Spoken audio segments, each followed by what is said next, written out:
말씀은 성도의 해답은 하늘에 있습니다 라는 제목을 가지고 여러분들과 말씀을 나누고자 합니다. 여러분들은 안수산 여사라는 그 분을 아십니까? 안수산, 이름이 좀 독특하죠? 안수산이라는 여성이 있는데, 그녀는 이제 제1차 세계대전 당시에 이제 1915년 미국 LA에서 태어났다고 합니다. 그녀는 미 해군 장교가 되기 위해 자원 입대를 이제 했지만 처음에는 낙방했다고 하고요. 그 이유가 동양인이라는 동양 여자라는 이유로 거절당했다고 합니다. 그러나 포기하지 않고 재도전하여 장교 시험에 합격을 합니다. 결국 미 해군 최초로 아시아 여성 장교이자 포격술 교관이 된, 어떻게 보면 우리나라 입장에서는 굉장히 입주적인 인물이거든요. 그러나 이제 그녀가 이제 장교가 된 이후에 어려움은 지속되었다고 합니다. 동양 여인의 말을 무시하는 백인 부하들과 또 미 군복을 입고 있어도 멈추지 않았던 그 인종차별 등은 수많은 그 시련을 겪게 하였다고 합니다.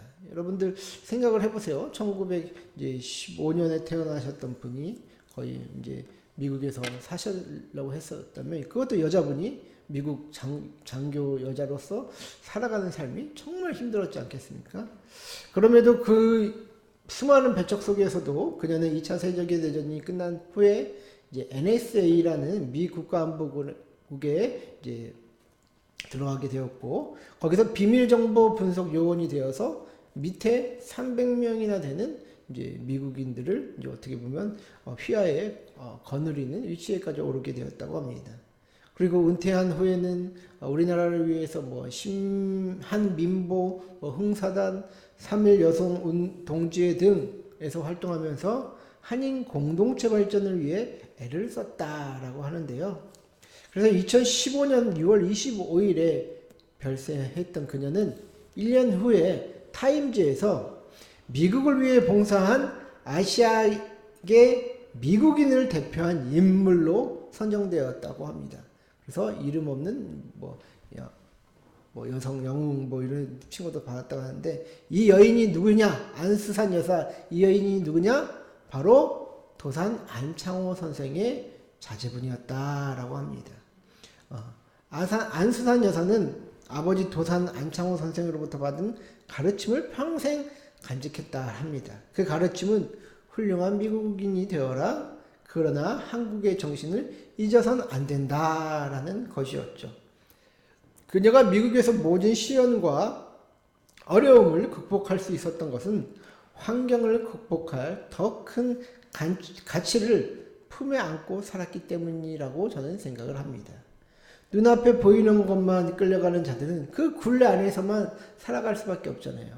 그러나 그 안수산 그 여사분은 정말 하나님이 그분 안에 주셨던 그 어떤 소망, 한국인의 정신, 그것을 가지고 미국 사람들 사이에서 살았기 때문에 어떻게 보면 더 높은 가치를 가지고 있었기 때문에 현실의 어떤 그런 수많은 시련도 이길 수 있었다라는 것이죠. 하나님이 인간의 마음속에 더 크고 위대한 가치를 품을 수 있게 하신 이유는 세상의 위대한 일들은 보이지 않는 내적 가치를 통해서 이루어지는 것을 우리에게 보여주시기 위함이 아닐까 생각이 듭니다. 우리는 삶에서 찾아오는 크고 작은 문제거리에 몰두하면 안 됩니다. 그 모든 일들은 지나갈 것들이고 사라질 것들이기 때문에 우리가 거기에 목숨을 걸 이유는 없다라는 것이죠. 그래서 하나님은 우리에게 말씀하셨죠. 땅의 것이 아닌 위의 것을 찾으라 라고 말입니다. 지난주 우리가 시험이란 반응하는 사람에 따라 창조적인 결과를 낼 수도 있고 또 파괴적인 결과를 낼 수도 있다라고 말씀을 드렸습니다. 그래서 시험이란 본질적으로 마귀가 인간의 진정성을 깨뜨리기 위해 하는 모든 공격이다라고 말씀을 드렸죠. 그래서 이 마귀의 공격인 이 시험이 파괴적인 결과를 맺게 될 수 있는 유혹이 될 수도 있고, 또 하나님이 복 주시기 위한 테스트가 될 수 있는 것은 바로 우리에게, 인간에게 달려있다라는 것을 말씀드렸습니다. 오늘은 시험의 때에 성도들이 하늘의 가치를 소망하며 살자는 것에 초점을 둬서 좀 말씀을 나누고자 하는데요. 예수님처럼 살아가고자 하는 이들은 땅의 것이 아닌 하늘의 것을 더 소망하는 자들이기 때문에 우리는 시험의 때에도 우리의 모든 가치와 우리의 모든 것들은 하늘의 어떤 기준에 놓고 살자라는 것입니다. 제가 엊그제 한 전화를 받았습니다. 참, 김성호 씨 핸드폰 맞나요? 이거 하면서 이렇게 전화가 오더라고요. 근데 그 전화의 내용이 이거예요. 자신이 마사지 업체 사장인데, 광고는 아니고, 김성호 씨가 손해보실 만한 상황에 처했다고 하면서 이제 연락이 온 거예요. 그래서 자기가 이제 마사지 업체 사장으로서 이제 그 각 방에 소형 카메라를 설치해 뒀는데, 제가 마사지 하는 아가씨하고 부적절한 행위를 한 것이 찍혔다라고 하면서 이렇게 전화가 온 거예요. 그래서 제가 그때 제 차 옆에 또 하필 또 그때 지방의 목사님이 옆에 타고 계셨는데 이런 얘기를 하니까 굉장히 민망한 거예요. 그래서 제가 무슨 소리를 한 거예요. 그러니까 그래서 오히려 그쪽에서 야씨 뭐 욕을 하면서 내가 이미 다 들었잖아 그러면서 막 하면서 막 승질을 하면서 욕을 하는 거예요. 저는 이제 옆에 지방의 목사님이 있어서 빨리 그냥 끊어버렸는데 정말 이제 일단 정신이 없더라고요. 목표에 이제 지방의 목사님이 계시니까 오해하실까봐 정말 좀 부끄러워서 정신이 없고, 저는 마사지를 돈 주고 비싸서 다녀본 적도 없는데 어떻게 내 이름과 번호를 알고 저렇게 당당하게 전화를 하면서 나에게 뭐라고 할까라는 것에 또 혼란스러웠습니다. 그리고 심지어 내가 진짜 마사지를 다닌 적이 있나 그런 생각까지 했다니까요. 근데 나중에 이게 이제 냉정하게 판단을 해보니까 그게 이제 보이스피싱이 아닐까라는 이제 생각을 하게 됐어요. 만약 제가 진짜 마사지 샵을 다니면서 부적절한 행동을 하고 다녔다면 덜컹 겁이라도 나서 합의를 보자, 아니면 뭐 CCTV 지워달라, 뭐 이런 식으로 이야기가 나갔지 않겠습니까? 그런 생각을 하게 되니까 세상 참 무섭다라는 그런 생각을 하게 되었습니다. 그래서 오늘 말씀이 어떻게 보면 저는 정말 진리라고 생각이 들거든요. 욕심으로 시작한 것이 결국 사망으로 이어질 수밖에 없다라는 것이죠. 오늘 말씀 13절부터 15절까지 말씀을 다시 보시면요. 사람이 시험 받을 때에 내가 하나님께 시험을 받는다 하지 말지니 하나님은 악에게 시험을 받지도 아니하시고 친히 아무도 시험하지 아니하시느니라. 오직 각 사람이 시험을 받는 것은 자기 욕심에 끌려 미혹됨이니 욕심이 잉태한 즉 죄를 낳고 죄가 장성한 즉 사망을 낳느니라. 자, 여기서 먼저 눈에 들어오는 것은 이것이죠. 시험 받을 때에 내가 하나님께 시험을 받는다 하지 말지니라 라는 말씀이 이제 처음으로 눈에 들어옵니다. 우리말에 이런 말을 자주 하죠. 잘 되면 내 탓, 못 되면 내 탓. 이런 말을 잘 하잖아요. 예. 삶 속에서 우리는 책임을 자기가 지기보다 다른 사람에게 전가하는 것이 우리는 실질적으로 익숙합니다. 그게 바로 우리 인간입니다. 인류의 조상 아담도요, 자신이 선악과를 먹은 이유가 하나님이 주신 저 여자 때문이라고 하면서 하나님 탓했습니다. 모세형 아론도요, 모세가 시내산에서 내려오지 않자 금송아지를 만들어서 사람들과 우상숭배를 하지 않았습니까? 그때 모세가 왜 이렇게 했느냐라고 아론에게 묻자 백성들이 금을 주므로 그것을 불에 던졌더니 이 송아지가 나았다라고 하면서 이 궤변을 늘어놓습니다. 자기 책임이 아니다라는 것이죠. 그리고 이스라엘 초대왕 사울도 제사장들만 드릴 수 있었던 제사를 자신이 이렇게 드린 이유가 사무엘 당신이 늦게 왔기 때문에 내가 드렸다라고 하면서 사무엘 탓을 하는 것입니다. 성경에서도 많은 이들이 자신들의 행위에 대한 진지한 반성 없이 남 탓하는 것을 보게 된다라는 것이죠. 그런데 이게 우리의 모습이고 또 우리의 연약함이다라는 것입니다. 왜? 우리의 죄를 회피하고 싶어하는 그런 습성이 있기 때문에 자기에 대한 어떤 연약함과 또 무가치함을 하나님 앞에 떳떳이 내놓지 못하고 항상 다른 사람 탓, 외부 탓만 하는 게 우리의 모습이다라는 것이죠. 자, 인간의 기본적인 태도는 어떤 욕망을 달성하지 못했을 때 항상 이렇게 다른 원인을 찾게 됩니다. 그래서 저는 오늘 여기서 먼저 욕구와 욕망에 대해서 좀 이제 생각을 좀 분리를 해서 좀 생각을 하자라고 이야기를 드리고 싶은데요. 매슬로우가 5단계의 어떤 인간의 욕구에 대해서 이야기했습니다. 첫 번째는 뭡니까? 생리적 욕구라고 합니다. 어떤 식욕이나 성욕이나 수면욕 같은 인간이 기본적으로 갖는 모든 그런 생리적 욕구 있잖아요. 그것을 하나의 욕구라고 하고, 또 두 번째는 안전에 대한 욕구입니다. 뭐 신체적, 정서적 안정과 보호에 대한 그런 이제 욕구가 인간에게 있다라는 것이죠. 그 다음에 세 번째는 사회적 욕구다라고 합니다. 사회적 욕구는 뭐냐? 사람들과 함께 관계하면서 살고 싶어하는 그런 이제 욕구다라는 것이죠. 우리도 그렇잖아요. 사람들과 연결되고 싶어하는 그런 욕구가 있지. 나는 왕따가 좋아. 왕따 좀 시켜줘. 이렇게 즐기는 사람은 없다라는 것이죠. 그 다음에 인정에 대한 욕구, 자신의 가치와 또 타인의 인정에 대한 어떤 그런 인정에 대한 욕구가 이제 우리 모두에게 있다라고 합니다. 그리고 다섯 번째가 자아 실현의 욕구. 자신의 잠재력을 좀 내가 살아있음을 좀 이렇게 보여주기 위한 어떤 그런 자아 실현의 욕구가 있다라고 합니다. 자, 성경에서는요, 이런 욕구 자체를 부인하지 않습니다. 절대적인 금욕이 최고처럼 말하는데 그것은 기독교가 추구하는 가치는 아닙니다. 하나님이 주신 이 세상을 누리며 또 행복을 경험하는 것도 하나님께서 우리 각 사람에게 주신 복이다라는 것이죠. 우리는 이러한 욕구를 부정하는 것이 아닙니다. 자, 그렇다면 문제는 뭐냐? 이 욕구를 넘어 욕망의 단계까지 이르는 것입니다. 욕망은요, 헬라어로 에피투미아라는 단어를 쓰거든요. 에피투미아. 이런 단어를 쓰는데 이 단어의 뜻은 강한 갈망, 또 욕망, 열망 이런 뜻을 갖고 있거든요.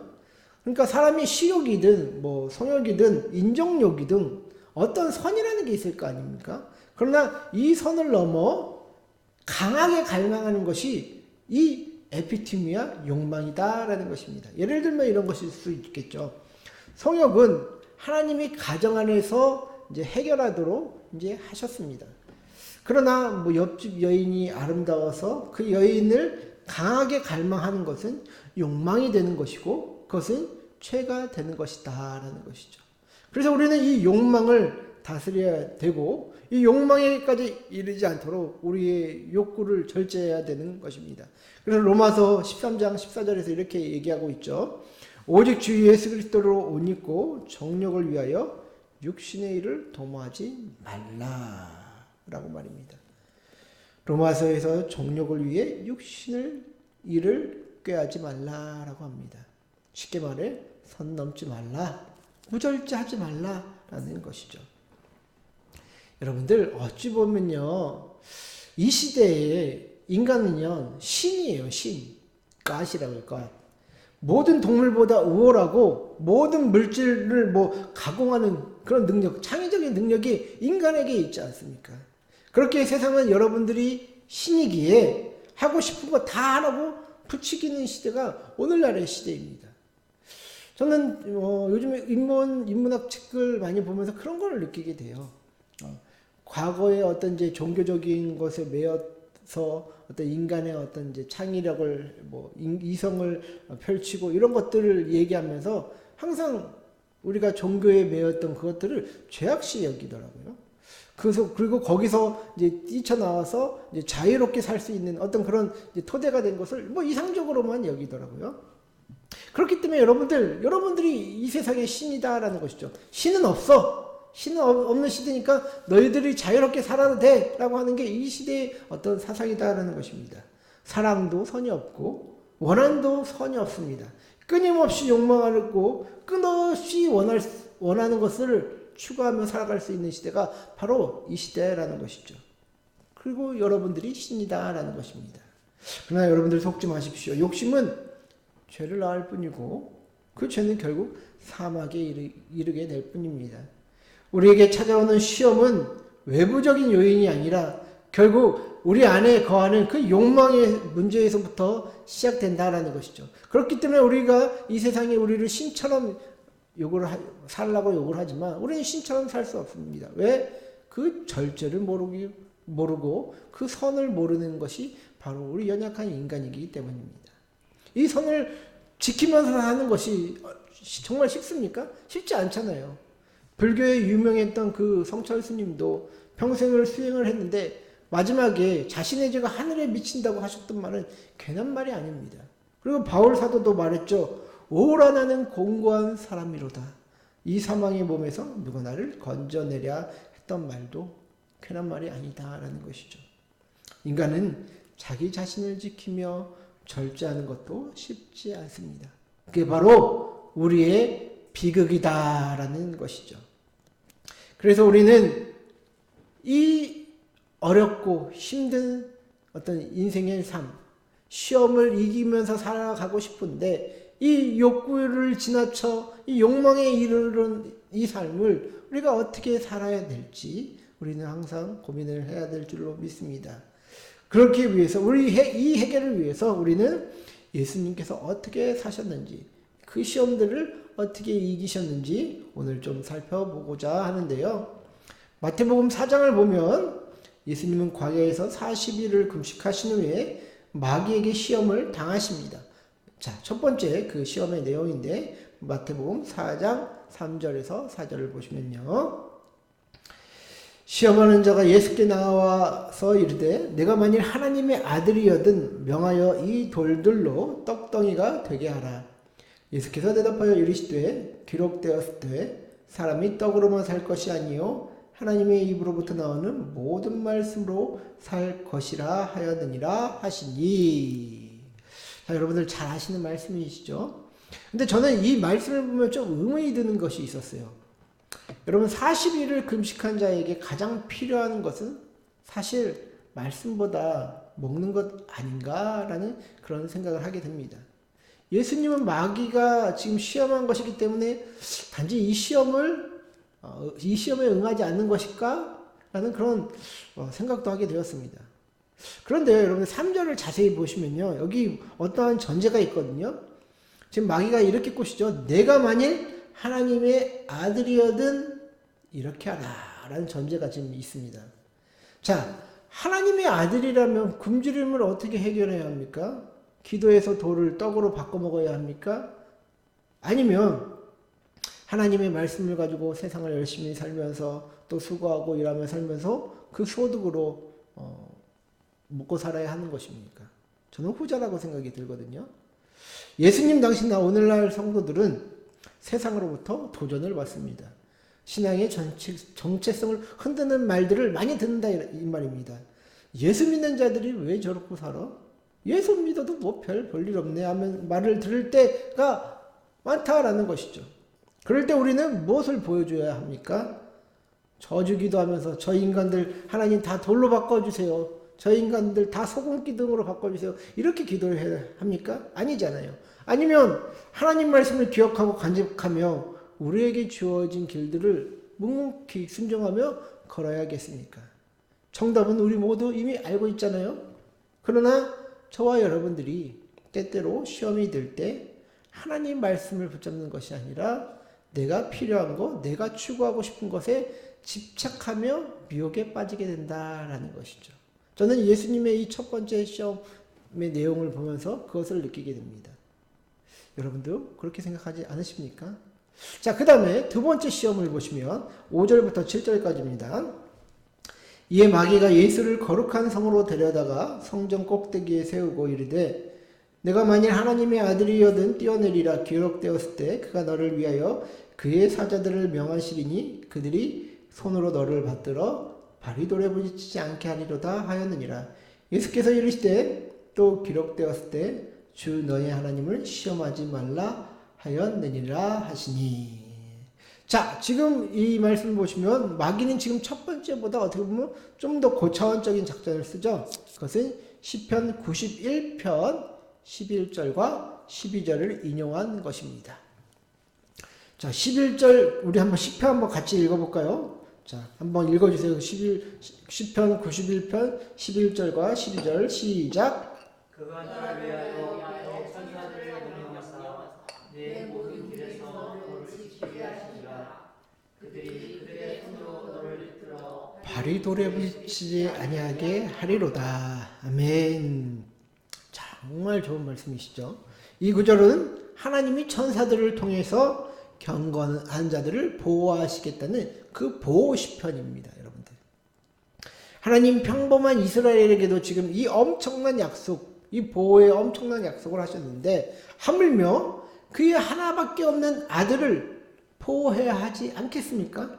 그러니 한번 떼어내 보라라고 지금 예수님을 미혹하고 있는 것입니다. 그러나 예수님은 이에 응하지 않죠. 왜냐하면 이렇게 성경을 인용해서 자기의 어떤 욕심을 채우고 자기의 욕망을 드러내는 것은 하나님을 시험하는 행위이기 때문입니다. 그래서 예수님은 이를 분별해 내셨고 개인의 욕심에 따라 하나님의 말씀을 함부로 막 사용하지 않으셨습니다.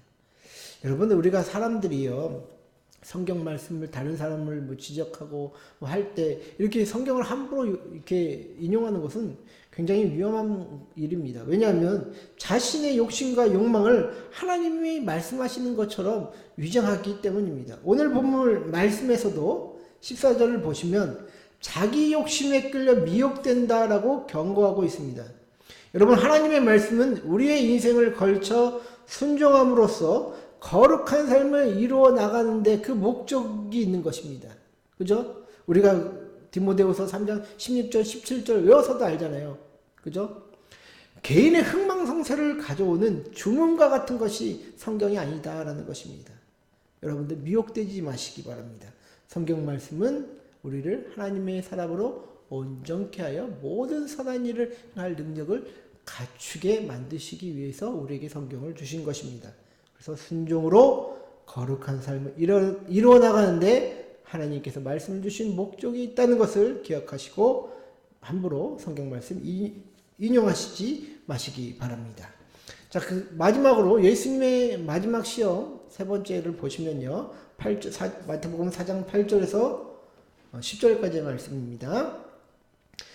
마귀가 또 그를 데리고 지극히 높은 산으로 가서 천하 만국과 그 영광을 보여 이르되 만일 내게 엎드려 경배하면 이 모든 것을 내게 주리라.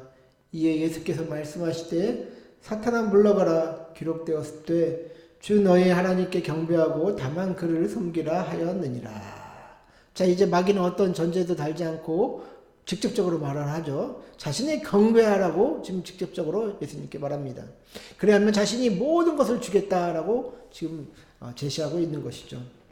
여러분, 성도가 세상에서 나가 삶을 산다는 것은요, 어떻게 보면 마귀와 전쟁을 하고 있는 것입니다.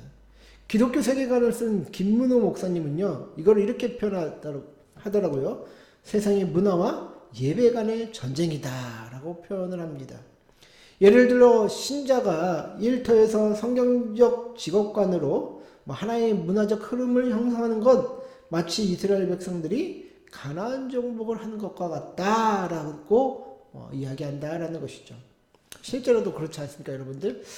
그냥 뭐 비리 같은 거 한번 눈 감아주고 그냥 평생 라인 잘 타서 호식하는 것이 세상의 문화입니다. 그러나 예수님은 그런 식으로 살지 않으셨죠. 그분은 오직 하나님만 바라보고 사셨습니다. 눈 한번 딱 감고 마귀한테 한번 절해서 그냥 세상의 모든 부귀영화를 좀 예수님도 얻을 수 있었겠죠. 그러나 예수님은 오직 하나님께만 경배하시는 삶을 사셨고 십자가에 달리시면서까지 구원의 사역을 순종으로 감당하셨던 것입니다. 우리는 이러한 예수님을 따라 사는 자들이 바로 우리다라는 것이죠. 그렇게 여러 가지 크고 작은 시험들이 우리에게 찾아올 때에 예수님이 하신 방법들을 우리가 생각하며 예수 그리스도를 우리의 모델로 삼아 살아야 한다라는 것입니다. 그것이 하늘의 시선을 둔 성도들이 해야 할 일이다라는 것이죠. 그렇다면 왜 시선을 하늘로 돌려야 하겠습니까? 야고보서 1장 16절부터 17절 보시면요. 우리 함께 읽겠습니다. 시작. 내 사랑하는 형제들아 속지 말라. 온갖 조 능사와 온전한 선물이 다 위로부터 빛들의 아버지께로부터 내려오나니 도 없으시고 회전하는 그림자도 없으시니라. 아멘.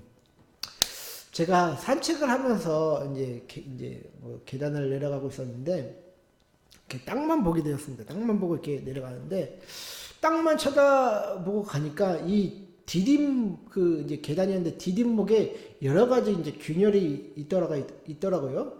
그래서 그런 이렇게 균열도 보게 되고 스테인도 좀 더 칠해야겠다 하면서 뭐 안전보강해야겠다라는 그런 이제 쓸데없는 생각을 막 하게 됐어요.